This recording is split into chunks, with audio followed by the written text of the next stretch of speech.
Assalamualaikum warahmatullahi wabarakatuh.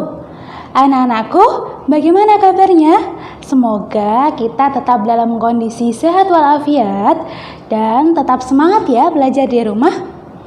Nah, sebelum pembelajaran Ustazah mulai, mari kita awali dengan membaca basmalah. Bismillahirrahmanirrahim. Alhamdulillah, semoga dengan membaca basmalah tadi dapat menambah berkah pembelajaran kita pada pagi hari ini. Nah, selanjutnya Ustazah akan melanjutkan materi pada pertemuan ketiga yang lalu dan sekarang pertemuan keempat ya, di letak Indonesia berdasarkan letak astronomis, letak geografis, dan letak geologis. Kita simak ya materinya. Hari ini kita akan belajar tentang letak Indonesia. Tapi sebelum Ustazah ulas satu persatu, Ustazah jelaskan dulu ya luas negara Indonesia.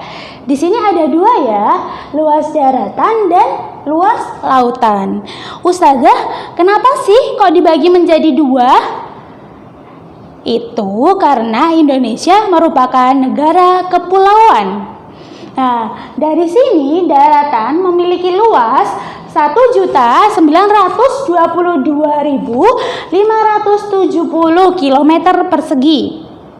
Kemudian lautan 3.257.483 km persegi. Letak astronomis Indonesia yaitu 6 derajat lintang utara sampai 11 derajat lintang selatan dan 95 derajat bujur timur sampai 141 derajat bujur timur.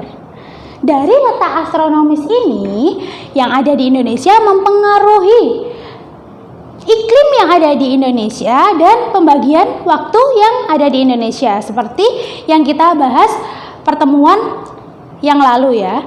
Kemudian Ustazah lanjutkan yang kedua yaitu ada letak geografis. Apa sih letak geografis itu? Letak geografis adalah letak suatu negara berdasarkan keadaan alam yang membatasinya. Kalau letak geografis Indonesia di mana Ustazah? Lah, di sini sudah Ustazah tuliskan ya, Nak. Letak geografis Indonesia berada di antara dua benua. Yaitu di sini ada ya, benua Asia dan benua Australia. Kemudian di antara dua samudra, ada Samudra Pasifik dan Samudra Hindia. Berikut ini peta letak geografis Indonesia. Dilihat ya Nak, yang hijau itu merupakan negara kita, Indonesia, yang berada di antara dua benua, yaitu benua Asia dan benua Australia. Kemudian Samudra Hindia dan Samudra Pasifik. Kemudian hal ini mempengaruhi pertemuan antara Asia dan Australia, kemudian di antara Samudra Pasifik dan Hindia. Ini mempengaruhi Indonesia memiliki dua musim, yaitu musim hujan dan musim kemarau. Musim hujan dan musim kemarau ini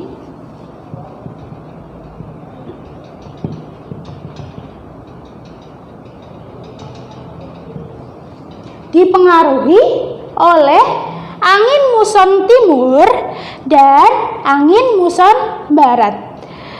Berikut Ustazah jelaskan pemaparan apa sih angin muson timur dan angin muson barat. Berikut Ustazah tampilkan gambar peta angin muson barat. Petunjuk warna putih itu merupakan angin yang bertiup dari benua Asia menuju benua Australia. Angin muson ini biasanya terjadi pada bulan November sampai April.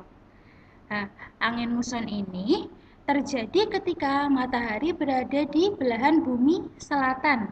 Pada saat itu, suhu udara di Australia panas dan suhu udara di Asia dingin.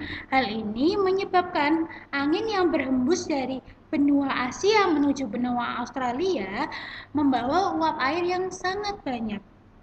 Sehingga ketika melewati Indonesia terjadi musim hujan. Seperti itu ya. Jadi angin muson barat ini menjadikan Indonesia musim hujan. Selanjutnya yaitu angin muson timur. Angin muson timur ini Ustazah tampilkan dulu ya petanya. Anak panah warna hitam merupakan arah angin ya. Angin muson timur ini pada saat itu matahari berada di belahan bumi utara. Suhu di Asia panas dan suhu di Australia dingin.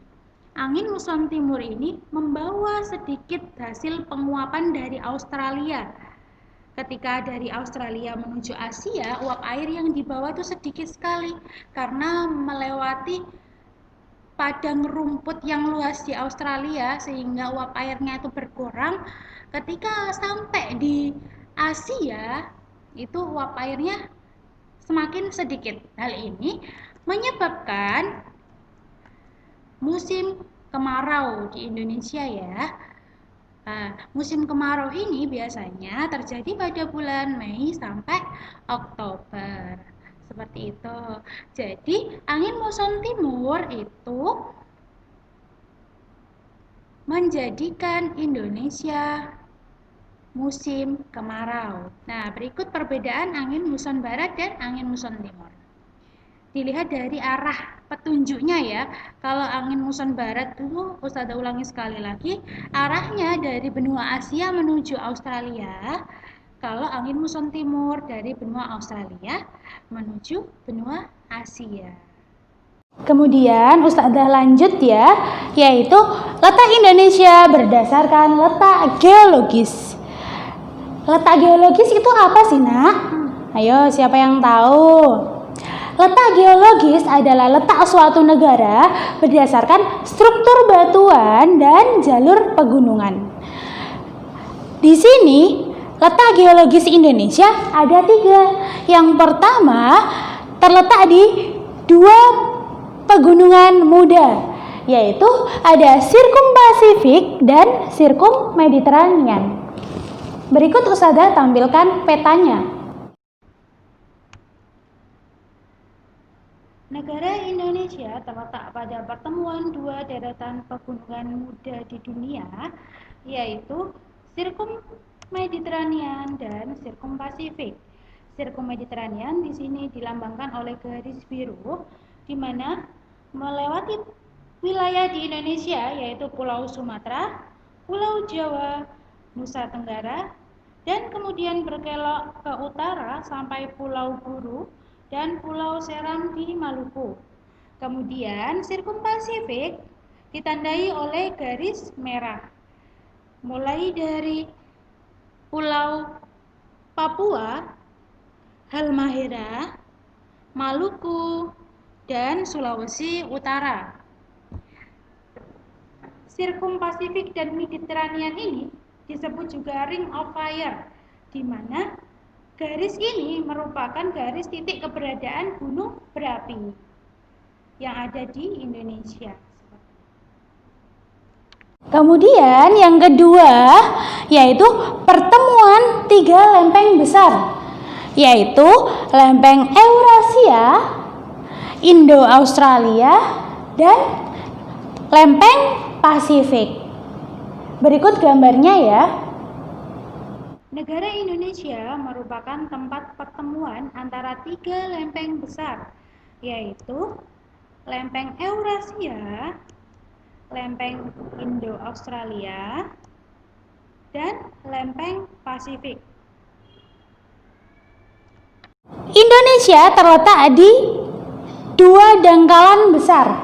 Yang pertama, dangkalan Sunda, dan yang kedua, dangkalan Sahul.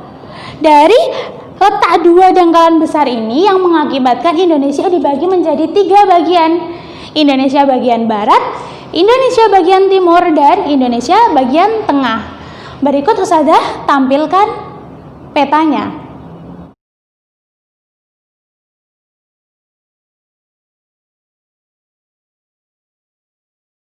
Nah, itu tadi penjelasan materi dari Ustazah tentang letak Indonesia berdasarkan astronomis, geografis, dan geologis. Nah, dari penjelasan Ustazah, apa ada yang ditanyakan, Nak? Kalau ada yang ditanyakan, silakan komen di bawah ini atau bisa langsung chat Ustazah ya. Kalau sudah, silakan kerjakan kuis dari Ustazah. Nah, itu tadi pembelajaran kita hari ini ya. Sampai bertemu di pembelajaran selanjutnya, kita akan belajar tentang keadaan alam di Indonesia. Sekian dari Ustazah, mari kita akhiri dengan membaca hamdalah. Alhamdulillahirabbil alamin. Wassalamualaikum warahmatullahi wabarakatuh.